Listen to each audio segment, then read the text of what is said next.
मध्य प्रदेश को भारत का दिल कहा जाता है। यहाँ पर कई सारे धार्मिक, ऐतिहासिक और प्राकृतिक स्थल मौजूद है, जहाँ दूर दूर से घूमने के लिए पर्यटक आते हैं। और इन्हीं में से एक मध्य प्रदेश राज्य की राजधानी भोपाल से करीब 70 किलोमीटर दूर स्थित है सलकनपुर मंदिर। तो आखिर क्या है इस मंदिर की मान्यता, देखते हैं इस खास रिपोर्ट में। सलकनपुर देवी धाम में यहाँ पर कई दूर दूर से भक्त आते हैं और देवी माँ उन सभी की भक्तों की मनोकामना पूरी करती हैं।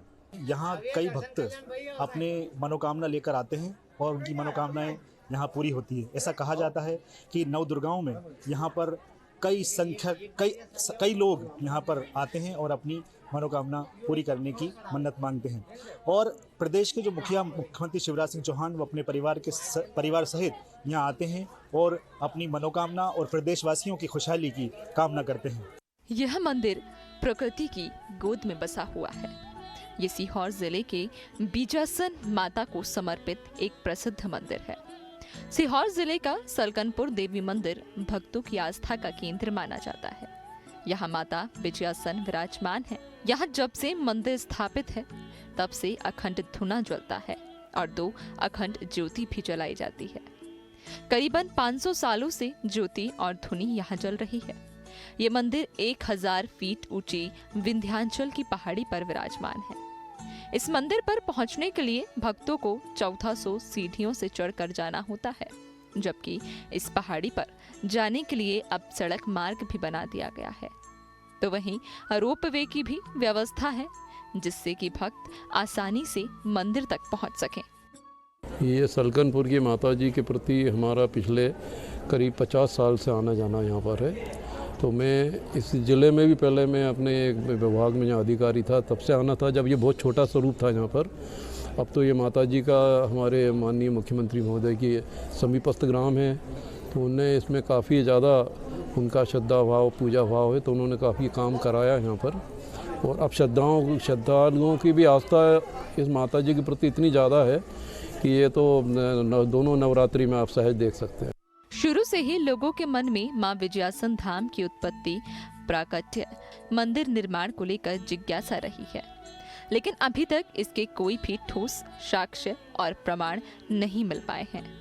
कुछ पंडितों का कहना है कि यहाँ मां का आसन गिरने से ये विजयासन धाम बना, लेकिन विजय शब्द का योग कैसे हुआ, इसका सटीक उत्तर वे नहीं दे पाए हैं।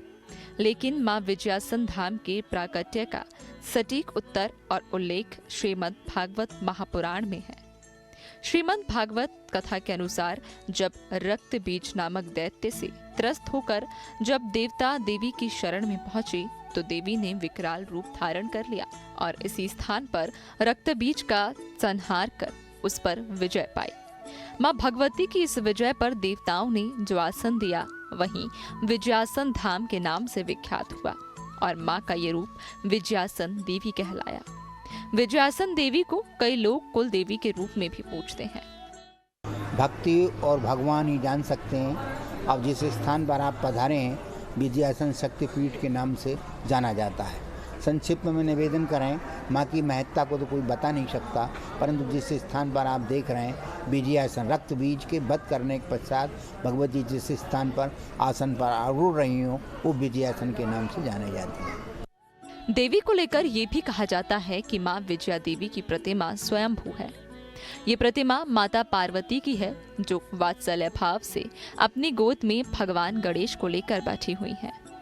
इस भव्य मंदिर में महालक्ष्मी, महासरस्वती और भगवान भैरव की प्रतिमाएं भी स्थापित हैं।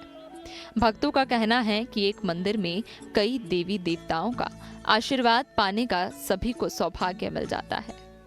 माता रानी के दर्शन मात्र से ही भक्तों के सारे कष्ट हरने सहित सारी मनोकामनाएं पूर्ण हो जाती हैं। विश्वास तो हमेशा से बचपन से ही है। जब मैं 12 साल की थी तब से आ रही हूँ। अब आज मेरे बच्चे इतने बड़े हो गए हैं। शादी से पहले से मैं आती थी यहाँ पर और अब आज भी आ रहे हैं हम लोग।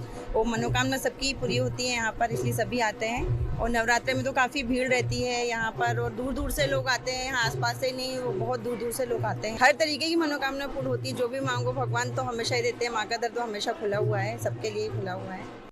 मंदिर निर्माण के संबंध में कहा जाता है कि आज से करीब 500 वर्ष पूर्व बंजारों द्वारा उनकी मनोकामना पूर्ण होने पर इस मंदिर का निर्माण किया गया था।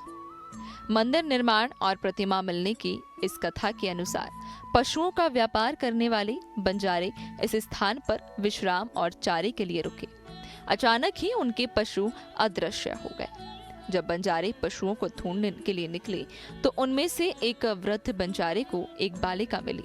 बालिका के पूछने पर उसने सारी बात कही। तब बालिका ने कहा कि आप यहाँ देवी के स्थान पर पूजा अर्चना कर अपनी मनोकामना पूर्ण कर सकते हैं। बंजारे ने कहा कि हमें नहीं पता है कि माँ भगवती का स्थान कहाँ है। तब बालिका ने संकेत स्थान पर एक पत्थर फेंका। जिस स्थान पर पत्थर फेंका वहां माँ भगवती के दर्शन हुए। उन्होंने माँ भगवती की पूजा अर्चना की और कुछ ही क्षण बाद उनके खोए हुए पशु मिल गए। मन्नत पूरे होने पर बंजारों ने यहाँ मंदिर का निर्माण करवाया। मेरे तो मायके में भी भगवान को बहुत ज़्यादा माना जाता है, तो मैं शादी से पहले एक बार भी यहाँ पे आई थी, तब मेरे भाई बहनों के साथ यहाँ पे आ चुकी हूँ। और ससुराल में अभी मेरे father in law, mother in law और मेरे हस्बैंड के साथ यहाँ पे इस नवरात्रि में मैं पहली बार आई हूँ। तो माता जी का तो पहले से हम लोगों को काफ़ी मतलब भक्ति भावना है, तो इस माता जी के बारे में बहुत अच्छा हमने सुना है, तो इस माता जी के मंदिर में तो हम हमेशा आते हैं। हिंसक जानवरों, 64 योगिनियों का स्थान होने से कुछ लोग यहाँ पर आने में संकोच करते थे। तब स्वामी भद्रानंद ने यहाँ तपस्या कर 64 योगिनियों के लिए एक स्थान स्थापित किया। मंदिर के समीप ही एक धुने की स्थापना की और इस स्थान को चैतन्य किया है। धुने में एक अभिमंत्रित चिमटा, जिसे तंत्र शक्ति से अभिमंत्रित कर तली में स्थापित किया गया है। आज भी इस धुने की भभूत को ही मुख्य प्रसाद के रूप में भक्तगणों को वितरित किया जाता है।